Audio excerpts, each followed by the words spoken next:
ഇനി എന്ത് തന്നെയാണെങ്കിലും ഈ തെരഞ്ഞെടുപ്പിൽ വരാൻ പോകുന്നത് ചർച്ച ചെയ്യപ്പെടാൻ പോകുന്നത് മതമായി. AK ബാലൻ നടത്തിയ അതേ പ്രസ്താവന തന്നെയാണ് സജി ചെറിയാൻ നടത്തിയിരിക്കുന്നത്. തീർച്ചയായിട്ടും മുഖ്യമന്ത്രിയുടെ ഒരു നിർദ്ദേശം കിട്ടാതെ സജി ചെറിയാൻ ഇത് പറയില്ല. LDFന്റെ അല്ലെങ്കിൽ CPM-നോടുള്ള അനുഭാവം പൊതുജനങ്ങൾക്ക് മടുത്തു തുടങ്ങി. ഒരു മാറ്റം അത് ജനങ്ങൾ ആഗ്രഹിക്കുന്നു. ജനങ്ങൾ മാത്രമല്ല, എനിക്ക് തോന്നുന്നു CPM-കാർ പോലും ആ ഒരു മാറ്റം ആഗ്രഹിച്ചു തുടങ്ങി.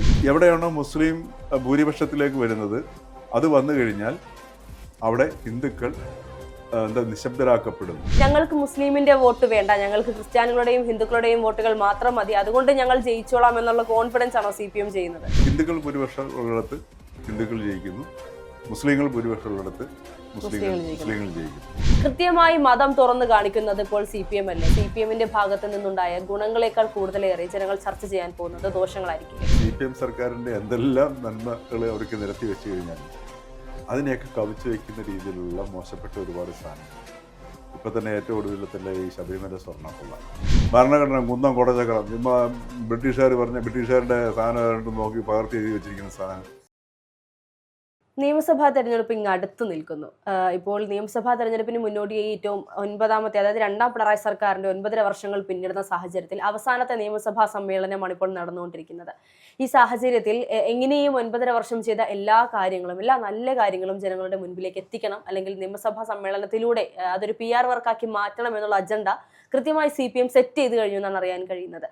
പക്ഷേ നിയമസഭാ തെരഞ്ഞെടുപ്പ് ഇത്രയും അടുത്ത് നിൽക്കുമ്പോൾ CPM-ന്റെ ഭാഗത്ത് നിന്നുണ്ടായ ഗുണങ്ങളെക്കാൾ കൂടുതലേറെ ജനങ്ങൾ ചർച്ച ചെയ്യാൻ പോകുന്നത് ദോഷങ്ങളായിരിക്കില്ലേ? പിന്നെ തീർച്ചയായിട്ടും. അതായത് ഈ കേരളത്തിൽ നമ്മുടെ ഈ CPM-ന്റെ സാന്നിധ്യം തന്നെയാണ് എല്ലാ മലയാളിയും, BJP-കാരനായിക്കോട്ടെ, കോൺഗ്രസ്സുകാരനായിക്കോട്ടെ, CPM-കാരനായിക്കോട്ടെ, CPI-കാരനായിക്കോട്ടെ, ലീഗുകാരനായിക്കോട്ടെ, ഒരു മലയാളി എന്ന് പറഞ്ഞാൽ അവൻ്റെ ആദ്യത്തെ ഒരു സ്വഭാവം നെഗറ്റിവിറ്റിയാണ്, ഒരു വിപരീതാത്മക സ്വഭാവമാണ്. എന്ത് സംഗതി കണ്ടു കഴിഞ്ഞാൽ ഒരു മോശം ഉണ്ടെങ്കിൽ അതിനകത്തായിരിക്കും ആദ്യം കയറി പിടിക്കുന്നത്.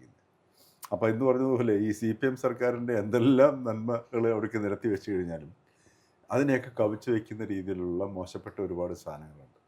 ഇപ്പം തന്നെ ഏറ്റവും ഒടുവിലത്തല്ലേ ഈ ശബരിമല സ്വർണ്ണക്കൊള്ള, അത് അവരെങ്ങനെയാണ് ജനങ്ങളെ അഭിമുഖീകരിക്കുക എന്നുള്ളത് നമുക്ക് മനസ്സിലാവുന്നില്ല. ഇപ്പോൾ 1ാം പിണറായി സർക്കാരിൻ്റെ കാലഘട്ടത്തിൽ പോലീസിൻ്റെ അകമ്പടിയോടുകൂടി സ്ത്രീകളെ അവിടെ കയറ്റി, എന്നിട്ട് മുഖ്യമന്ത്രി തന്നെ പറയുകയും ചെയ്തു ഞങ്ങളവിടെ കയറ്റിയിട്ടുണ്ടോ, ഇല്ലേ? എന്നിട്ട് അതേ മുഖ്യമന്ത്രി വെള്ളാപ്പള്ളിയെ കൊണ്ട് തന്നെ ഭക്തനാക്കി വിളിപ്പിക്കുകയും എന്നിട്ട് പമ്പയിൽ വന്നിട്ട് അയ്യപ്പ സംഗമം നടത്തുകയും പിന്നെ ഭഗവത്ഗീത ഉച്ചരിക്കുകയും ഒക്കെ ചെയ്ത് വലിയ ഹിന്ദു മതത്തിൻ്റെ, അതല്ലെങ്കിൽ ഹിന്ദു വിശ്വാസത്തിൻ്റെ, ഹൈന്ദവ വിശ്വാസത്തിൻ്റെ വലിയൊരു മുന്നണി പോരാളിയെ പോലെ മുഖ്യമന്ത്രി പ്രവർത്തിക്കുകയും ചെയ്തു. അപ്പോൾ ഇതൊക്കെ ജനങ്ങൾ ഇത് കണ്ടുകൊണ്ടിരിക്കുകയല്ലേ. സാധാരണ ജനങ്ങൾക്ക് ഈ പറഞ്ഞതുപോലെ common sense is not so common എന്ന് പറയാറുണ്ട്. എന്ന് പറയുന്നത് പോലെ ഇത് എന്ന് പറഞ്ഞാൽ പോലും ജനങ്ങളിൽ എല്ലാവർക്കും കോമൺ സെൻസ് ഇല്ലാത്തവരായിരിക്കത്തില്ലല്ലോ, അല്ലേ? അപ്പോൾ സാധാരണ കോമൺ സെൻസ് എല്ലാവർക്കും ഉണ്ടാവും, അതില്ലെങ്കിൽ ജീവിക്കാൻ പറ്റില്ലല്ലോ. അപ്പോൾ ആ ഒരു സാധാരണ കോമൺ സെൻസിൻ്റെ അടിസ്ഥാനത്തിൽ നോക്കുമ്പോഴത്തേക്ക് തന്നെ ഈ ഗവൺമെൻറ്റിൻ്റെ വിശ്വാസ്യത നഷ്ടപ്പെട്ടു പോയി.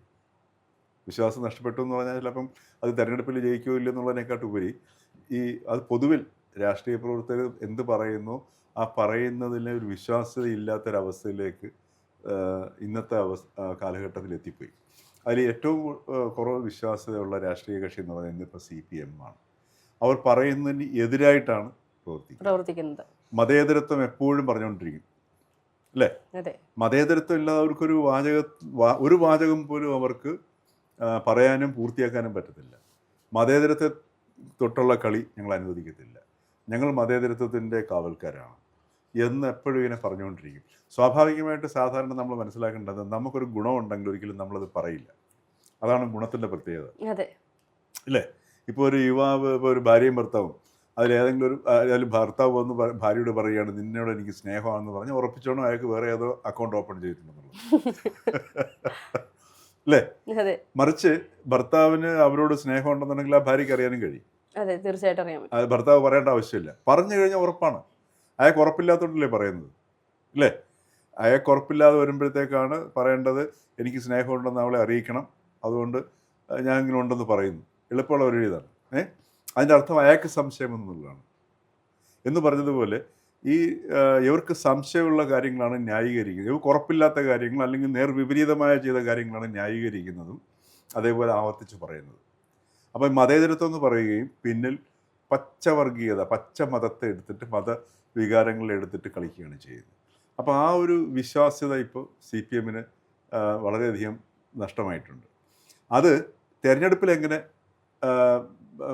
പ്രവർത്തിക്കും എന്നുള്ളത് നമുക്കിനി വരുന്ന ദിവസങ്ങളിൽ ഇത് കാണാൻ പറ്റത്തുള്ളൂ. കാരണം കേരളത്തിൻ്റെ സൊസൈറ്റി മുഴുവൻ ഇങ്ങനെ വർഗീയ ചിന്തകളെ മതചിന്തയിലൂടെ ഇങ്ങനെ കടന്നു പോയിക്കൊണ്ടിരിക്കുകയാണ് ചെയ്യുന്നത്. ഇതുവരെ മതചിന്തയിലേക്ക് വന്നിട്ടില്ലാത്ത വ്യക്തികളെ പോലും അതിലേക്ക് അടുപ്പിക്കുന്ന രീതിയിലുള്ള സംഗതികൾ ഓരോ ദിവസം കഴിയുന്നു. ഉദാഹരണത്തിന് സജി ചെറിയാൻ കഴിഞ്ഞ ദിവസം പറഞ്ഞു, മലപ്പുറത്ത് ജയിച്ചവരുടെ പേര് നോക്കുക, കാസർഗോഡ് ജയിച്ചവരുടെ പേര് നോക്കുക, അല്ലേ? ഇത് മലപ്പുറത്ത് ജയിച്ചതിൽ മലപ്പുറത്തെ ഭൂരിപക്ഷം 70%-ലധികം ആൾക്കാർ അവിടുത്തെ മുസ്ലിങ്ങളാണ്. അത് കാസർഗോഡ് ഭൂരിപക്ഷം ഹിന്ദുക്കളാണ്. അപ്പോൾ ഹിന്ദുക്കൾ ഭൂരിപക്ഷം ഉള്ളിടത്ത് ഹിന്ദുക്കൾ ജയിക്കുന്നു, മുസ്ലിങ്ങൾ ഭൂരിപക്ഷം ഉള്ളിടത്ത് മുസ്ലിങ്ങൾ ജയിക്കുന്നു. അപ്പോൾ എന്തായി? അവർ ഉദ്ദേശിച്ചത് വളരെ വ്യക്തമാണ്. ഇത് ഒരു മലപ്പുറത്ത് അവിടെ മുനിസിപ്പൽ കോർപ്പറേഷനിൽ പ്രതിപക്ഷം ഇല്ലാത്തൊരവസ്ഥയിലേക്ക് സംഗതി എത്തുന്നു. അപ്പോൾ അത്തരത്തിലുള്ള അവസ്ഥ. അപ്പോൾ നേരത്തെ ഒരു നറേറ്റീവ് പുറകിൽ കിടപ്പുണ്ട്, ബാക്ക്ഗ്രൗണ്ടിൽ കിടപ്പുണ്ട്, അത് കിടന്ന് കളിക്കും. എന്താണ് വെള്ളാപ്പള്ളി പറഞ്ഞ സംഗതി? മലപ്പുറം പ്രത്യേക പ്രദേശമാണ്, അവിടെ അത് അതേപോലെ തന്നെ അവിടെ ഞങ്ങൾക്ക് വോയിസ് ഇല്ല, ഹിന്ദുക്കളായ ഞങ്ങൾക്ക് അല്ലെങ്കിൽ ഈഴവരായ ഞങ്ങൾക്ക് അവിടെ യാതൊരു വോയിസും ഇല്ല, ഞങ്ങൾക്കൊരു ആശാൻ പള്ളിക്കൂടം പോലും അവിടെ കുട്ടികൾക്ക് പഠിക്കാനില്ല. അപ്പം എവിടെയാണോ മുസ്ലിം ഭൂരിപക്ഷത്തിലേക്ക് വരുന്നത്, അത് വന്നു കഴിഞ്ഞാൽ അവിടെ ഹിന്ദുക്കൾ നിശബ്ദരാക്കപ്പെടും, അവർക്ക് ശബ്ദമില്ലാത്തവരായി ജീവിക്കേണ്ടി വരും, മുസ്ലിങ്ങൾക്ക് വഴങ്ങി ജീവിക്കേണ്ടി വരും, ഇല്ലെങ്കിൽ ജീവിക്കാൻ പറ്റില്ല എന്ന ഒരു നറേറ്റീവാണ് ഇപ്പം ഈ തെരഞ്ഞെടുപ്പിൽ വിശേഷിച്ചും CPM നേതൃത്വത്തിൽ അത് അടിച്ചുറപ്പിച്ചുകൊണ്ടിരിക്കുന്നത്. അതിൻ്റെയാണ് മറ്റേ AK ബാലൻ പറഞ്ഞത്. CPM നേതാവ് AK ബാലൻ പറഞ്ഞത് എന്താണ്? UDF അധികാരത്തിൽ വന്നു കഴിഞ്ഞാൽ ജമാഅത്തെ ഇസ്ലാമി ആയിരിക്കും ഉപമുഖ്യമന്ത്രിയായിട്ട് വരിക, ആഭ്യന്തരം കൈകാര്യം ചെയ്യാൻ പോകുന്നു. അപ്പോൾ അല്ലേ? അപ്പോൾ ഇതെല്ലാം ഈ ഒരു നറേറ്റീവ് ഇങ്ങനെ ഡെവലപ്പ് ചെയ്ത് ഇനി എന്ത് തന്നെയാണെങ്കിലും ഈ തെരഞ്ഞെടുപ്പിൽ വരാൻ പോകുന്നത്, ചർച്ച ചെയ്യപ്പെടാൻ പോകുന്നത് മതമായിരിക്കും. ഈ മതത്തിൻ്റെ അടിസ്ഥാനത്തിലൊരു കൃത്യമായ ഒരു ധ്രുവീകരണവും ഭീതിയും കേരളത്തിൽ ജനങ്ങളുടെ ഇടയിലുണ്ടാവും.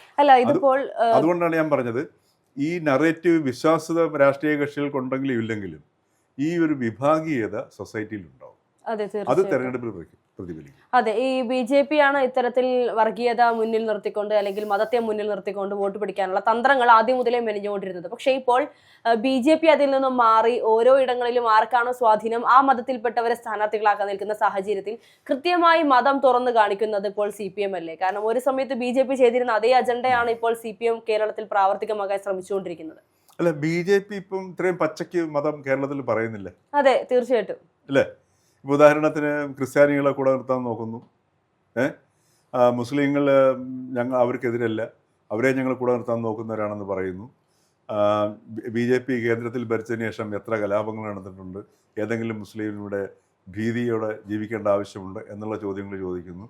RSS നേതാവ് മോഹൻ ഭഗവത് പറയുന്നു, ഇവിടെ ഉള്ളവരെല്ലാം ഇന്ത്യക്കാരാണ്, ആരും എങ്ങോട്ട് പോകേണ്ട ആവശ്യമില്ല, ഇവിടെ തന്നെ ജീവിക്കണം എന്ന് കൃത്യമായിട്ട് പറയുന്നു. അപ്പോഴാണ് അതിനേക്കാളൊക്കെ എത്രയോ വലിയ ഒരു ഇതാണ് സജി ചെറിയാന്റെ പ്രസ്താവന. ഇനി അതിനകത്ത് ഖേദം പ്രകടിപ്പിച്ചിട്ട് കാര്യമില്ല, പറയാനുള്ളത് പറഞ്ഞു കഴിഞ്ഞു. ഖേദം പ്രകടിപ്പിച്ചു എന്ന് എത്രയൊക്കെ പറഞ്ഞാലും അദ്ദേഹത്തിന്റെ മനസ്സിൽ എന്താണ് എന്നുള്ളത് നാക്കുപിഴ എന്നും നമുക്ക് ഇതിനെയൊന്നും അംഗീകരിക്കാൻ സാധിക്കുന്ന ഒരു കാര്യം അല്ല. ഇത് നാക്കുപിഴയല്ലത്, ഇത് നാക്കുപിഴ അല്ല എന്ന് മാത്രമല്ല, AK ബാലൻ നടത്തിയ അതേ പ്രസ്താവന തന്നെയാണ് സജി ചെറിയാൻ നടത്തിയിരിക്കുന്നത്. വേറൊരു ഭാഷ ഉപയോഗിച്ചെന്ന് മാത്രമേ ഉള്ളൂ. AK ബാലൻ നടത്തിയ പ്രസ്താവന അതിനെ പിറ്റേ ദിവസം മുഖ്യമന്ത്രി വളരെ വ്യക്തമായിട്ട് ന്യായീകരിച്ചു. ആ മുഖ്യമന്ത്രിയുടെ ന്യായീകരണത്തിൻ്റെ ഒരു മാനിഫെസ്റ്റേഷൻ, അതല്ലെങ്കിൽ അതിൻ്റെ ഒരു പുനരാവർത്തനമാണ് സജി ചെറിയാൻ പറഞ്ഞത്. അപ്പോൾ സജി ചെറിയാൻ ഇതിങ്ങനെ പറയാൻ കാരണം തീർച്ചയായിട്ടും മുഖ്യമന്ത്രിയുടെ ഒരു നിർദ്ദേശം കിട്ടാതെ സജി ചെറിയാൻ ഇത് പറയില്ല. കാരണം സജി ചെറിയാൻ്റെ ഒരു സാധാരണ ചിന്താ നിലവാരം എന്ന് പറഞ്ഞു കഴിഞ്ഞാൽ വളരെ ശരാശരിയെ കെട്ടി താഴെയാണ്. കാരണം എന്ന് വെച്ചാൽ ഭരണഘടന എന്ന് വെച്ചാൽ ഇദ്ദേഹം ഭരണഘടന തൊട്ടിട്ടാണല്ലോ സത്യപ്രതിജ്ഞ ചെയ്യുന്നത്. ഭരണഘടന കുന്നം കൊടചക്രം ബ്രിട്ടീഷുകാർ പറഞ്ഞ ബ്രിട്ടീഷുകാരുടെ സാധനം നോക്കി പകർത്തി എഴുതി വെച്ചിരിക്കുന്ന സാധനം എന്നൊരു വ്യക്തി, ഒരു ശരാശരി വ്യക്തി പോലും പറയില്ല. ഇത് ഭരണഘടനയോട് സത്യപ്രതിജ്ഞ ചെയ്ത് സജി ചെറിയാൻ ഇത് പറയണമെന്നുണ്ടെങ്കിൽ അദ്ദേഹത്തിൻ്റെ നിലവാരം നമ്മൾ മനസ്സിലാക്കണം. അത്ര നിലവാരമുള്ളൊരു മനുഷ്യൻ ഒരിക്കലും സോഷ്യൽ എഞ്ചിനീയറിങ്ങിൽ വളരെ സൂക്ഷ്മതയോടുകൂടി വളരെ മുൻകൂട്ടി കണ്ട് അതിൻ്റെ ചില പ്രത്യാഘാതങ്ങൾ കാണാതെ പറയാൻ പറ്റാത്തൊരു വാചകം കാണാതെ പഠിച്ചിട്ട് തന്നെയായിരിക്കും പറഞ്ഞിട്ടുണ്ടാവുക, സജി ചെറിയാൻ പറഞ്ഞിട്ടുണ്ടാവുക. അതെ, നമുക്ക് അതിനെ പൂർണ്ണം തള്ളിക്കളയാനും സാധിക്കില്ല. കാരണം അദ്ദേഹം പറയുന്നത് കഴിഞ്ഞ കുറച്ച് നാളുകൾക്ക് മുൻപ് ഇത്തരത്തിൽ മാതാ അമൃതാനന്ദമയിയുടെ ബർത്ത്ഡേയുമായി ബന്ധപ്പെട്ട് അല്ലെങ്കിൽ പിറന്നാൾ ദിനത്തിൽ അവരെ പോയി ആദരിക്കുന്ന അല്ലെങ്കിൽ ആശ്ലേഷിച്ചുകൊണ്ട് നെറ്റിയിൽ ചുംബനം നൽകുന്ന സജി ചെറിയാന്റെ ദൃശ്യങ്ങൾ വലിയ രീതിയിൽ വൈറലായിരുന്നു. അന്നേ പലരും പറഞ്ഞതാണ് സജി ചെറിയാൻ ഒരു വർഗീയത പറയാൻ സാധ്യതയുള്ള ഒരു വ്യക്തിയാണ്, ഈ അടുത്ത് തന്നെ അത് ഉണ്ടാകുമെന്നുള്ളത്. ഹർഷ മനസ്സിലാക്കേണ്ട സാധനം ഇതൊരു സ്കീമാണ്. ഉദാഹരണത്തിന് ഇപ്പോൾ CPM മുമ്പോട്ട് വയ്ക്കാൻ ഉദ്ദേശിക്കുന്ന ചില സംഗതികളുണ്ട്. അവരുടെ പുരോഗമന മുഖം പച്ചയായിട്ട് പറയാൻ മടിക്കുന്ന ചില സാധനങ്ങളുണ്ട്. പക്ഷെ അതിന് ജസ്റ്റ് ഓപ്പോസിറ്റ് ആയിരിക്കും ഇംപ്ലിമെൻ്റ് ചെയ്യുന്നത്. അത്തരം സാധനങ്ങൾ പറയാനുള്ള ഒരു മൗത്താണ്, ഒരു വായ അല്ലെങ്കിൽ ഒരു നാവാണ്, ഒരു ജിഹ്വയാണ് വെള്ളാപ്പള്ളി നടേശൻ. മനസ്സിലായല്ലേ? അപ്പോൾ വെള്ളാപ്പള്ളി നടേശൻ്റെ പുതിയ ഫോർമുല എന്താണെന്നറിയാമോ? നേരത്തെ നായാടി മുതൽ നമ്പൂതിരി വരെയായിരുന്നു. ഇപ്പോൾ അത് മാറ്റി, നായാടി മുതൽ നസ്രാണി വരെയായി. ഈ നായാടി മുതൽ നസ്രാണി വരെ എന്നുള്ള ആ ഒരു പ്രയോഗത്തിൻ്റെ അടുത്ത ദിവസമാണ് സജി ചെറിയാൻ ഈ സാധനം പറഞ്ഞിരിക്കുന്നത്. അപ്പം ഇങ്ങനെ കണക്ട് ചെയ്യണം. അപ്പം നായാടി മുതൽ നസ്രാണി വരെ, ആ നസ്രാണി വരെ എന്ന് തുടങ്ങിയിട്ട് സജി ചെറിയാനിലേക്ക് പോയി സജി ചെറിയാൻ നടത്തിയ പ്രസ്താവന എന്താണ്? മലപ്പുറത്തെ പേര് നോക്കുക. അപ്പോൾ മനസ്സിലായില്ലേ? നായാടി മുതൽ നസ്രാണി വരെ എന്നുള്ളത് ആ കോയിനെ എങ്ങനെയാണ് രൂപപ്പെട്ടതെന്ന് പോലും അതിൻ്റെ പിന്നിൽ നടന്നുള്ള എക്സസൈസ് പോലും നമുക്ക് കാണാൻ പറ്റും.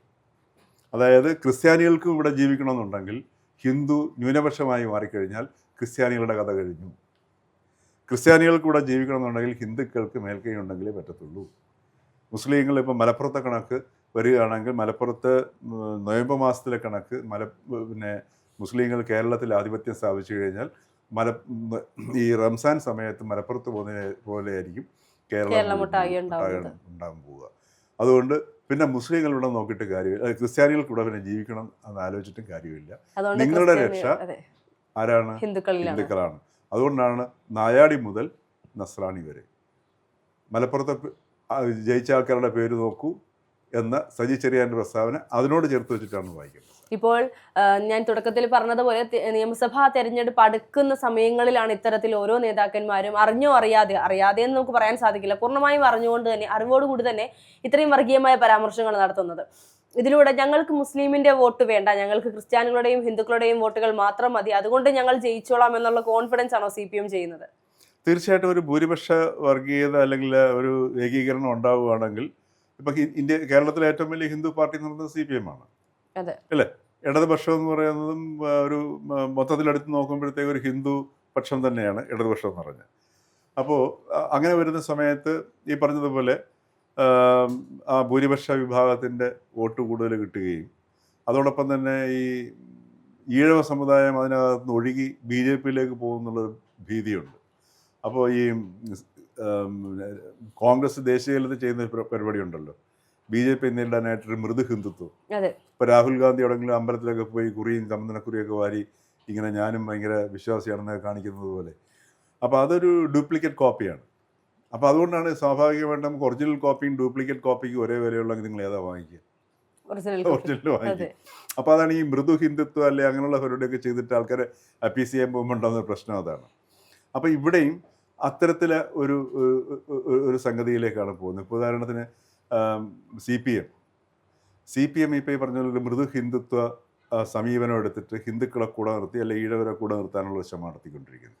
അങ്ങനെ നോക്കുമ്പോഴത്തേക്ക് വളരെ വ്യക്തമായിട്ട് അപ്പുറത്ത് BJP ഉണ്ട്, അല്ലേ? ഒറിജിനൽ ഹിന്ദു പിന്നെ സംരക്ഷിക്കാൻ നിൽക്കുന്ന എല്ലാവിധമായിട്ടുള്ള ആചാരാനുഷ്ഠാനങ്ങളോടും കൂടിയുള്ള ഹിന്ദു അപ്പുറത്ത് നിൽക്കുന്നു. അപ്പോൾ അങ്ങനെ വരുമ്പോഴത്തേക്ക് അപ്പോൾ രണ്ട് രീതിയിലാണ്. ഒന്ന്, BJPയുടെ ഒരു ശക്തി കൂടുന്ന സമയത്ത് ഒരു ത്രികോണ മത്സരത്തിലേക്ക് പോവുകയും ചില മണ്ഡലങ്ങളിൽ UDF ജയിക്കാവുന്ന ചില മണ്ഡലങ്ങളിൽ BJPക്ക് ജയിക്കാൻ അനുകൂലമായൊരു സമീപനം എടുത്തു കഴിഞ്ഞാൽ സ്വാഭാവികമായിട്ടും BJP ജയിക്കുകയും കോൺഗ്രസ് അവിടെ പരാജയപ്പെടുകയും ചെയ്യും.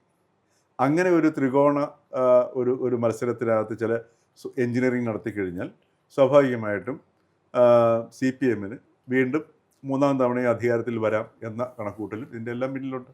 അതെ, തീർച്ചയായിട്ടും. എന്തായാലും ഈ ഒരു കണക്കുകൂട്ടലുകൾ എത്രത്തോളം ജനങ്ങളുടെ മനസ്സിൽ പ്രാവർത്തികമാക്കാൻ പറ്റുമെന്നുള്ളത് സംശയമാണ്. ഇപ്പോഴത്തെ ഒരു സാഹചര്യത്തിൽ തീർച്ചയായും ഒരു UDF തരംഗം ഉണ്ടാകാൻ സാധ്യതയുണ്ട് എന്നാണ് നമുക്ക് അറിയാൻ കഴിയുന്നത്. അതുപോലെ തന്നെ LDFന്റെ അല്ലെങ്കിൽ CPM-നോടുള്ള അനുഭാവം പൊതുജനങ്ങൾക്ക് മടുത്തു തുടങ്ങി. ഒരു മാറ്റം അത് ജനങ്ങൾ ആഗ്രഹിക്കുന്നു. ജനങ്ങൾ മാത്രമല്ല, എനിക്ക് തോന്നുന്നു CPM-കാർ പോലും ആ ഒരു മാറ്റം ആഗ്രഹിച്ചു തുടങ്ങി. വളരെ കറക്റ്റാണ് പറഞ്ഞത്. കാരണം CPM-ലുള്ളവർ തന്നെ ഒരുപാട് ആൾക്കാർ, ഭൂരിഭാഗം ഒരുപാട് ആൾക്കാരും ഇപ്പോഴും വളരെ നല്ല രീതിയിൽ ജീവിക്കുന്ന CPM-കാരുണ്ട്. അതിൻ്റെ തത്വങ്ങളോടും ആദർശങ്ങളോടും ഒക്കെ ചേർന്ന് നിൽക്കുകയും ആ രീതിയിൽ ചിന്തിക്കുകയൊക്കെ ചെയ്യുന്ന അനവധി, എനിക്ക് തോന്നുന്നു നല്ലൊരു ശതമാനം അണികളും അങ്ങനെയുള്ളവർ തന്നെയാണെന്ന് തോന്നുന്നുണ്ട്. അപ്പോൾ അവരെല്ലാവരും പറയുന്ന സാധനം ഇതാണ്: ഒരു തവണയും കൂടെ ഈ പാർട്ടി അധികാരത്തിൽ വന്നു കഴിഞ്ഞാൽ പിന്നെ CPM കേരളത്തിൽ ഉണ്ടാവില്ലെന്നാണ് പറയുന്നത്. പിന്നെ ആ ഒരു അതേപോലെ തന്നെ ജനങ്ങളുടെ ഭാഗത്ത് നിന്ന് നോക്കുകയാണെങ്കിൽ ജനങ്ങൾക്കൊരു വല്ലാത്തൊരു രോഷമുണ്ടായിരുന്നു. ഈ സർക്കാരിൻ്റെ പല നടപടികളും പച്ചയ്ക്ക് കാണുകയാണ് മനുഷ്യൻ, എന്നിട്ടത് നിഷേധിക്കുന്നു, എന്നിട്ട് കൂസലില്ലാതെ മുമ്പോട്ട് പോകുന്നു. അതിലുള്ളൊരു രോഷം കാരണമാണ്. ആ രോഷം മുഴുവൻ ഈ തദ്ദേശ സ്വയംഭരണ തിരഞ്ഞെടുപ്പിൽ ജനങ്ങൾ പ്രകടിപ്പിച്ചു. അതുകൊണ്ടാണ് VD സതീശൻ പറഞ്ഞത്, ഞങ്ങൾ പ്രതീക്ഷിക്കാത്ത വിജയമാണ് ഞങ്ങൾക്ക് കിട്ടിയത്. ഒരു പക്ഷേ ഈ ഇലക്ഷൻ ചരിത്രത്തിൽ എൻ്റെ അനുഭവത്തിൽ ഇത്രയും വർഷത്തിനകത്ത് ആദ്യമായിട്ടാണ് ഞാൻ കേൾക്കുന്നത് ഞങ്ങളുടെ വിജയത്തെക്കുറിച്ച് ഞങ്ങൾ പഠിക്കുമെന്ന് VD സതീശൻ പറഞ്ഞു. സാധാരണ ആരെങ്കിലും തോറ്റു കഴിഞ്ഞാലാണ് പഠിക്കുക, ഇല്ലേ? തോൽവിയെക്കുറിച്ച് പഠിക്കും, തിരുത്തി പോകുന്ന പറഞ്ഞത്. പക്ഷേ ഇവിടെ തദ്ദേശ സ്വയംഭരണ തെരഞ്ഞെടുപ്പിന് ശേഷം VD സതീശൻ പറഞ്ഞത് ഞങ്ങളുടെ വിജയത്തെക്കുറിച്ച് ഞങ്ങൾ പഠിക്കും. കാര്യം അവരുടെ പ്രതീക്ഷയൊക്കെ അതിക്രമിച്ചു പോയി. അവിടെയാണ് ഒരു അപകടം ഉണ്ട്. UDFൻ്റെ ഒരു അപകടം അവിടെയാണ് ഇരിക്കുന്നത്.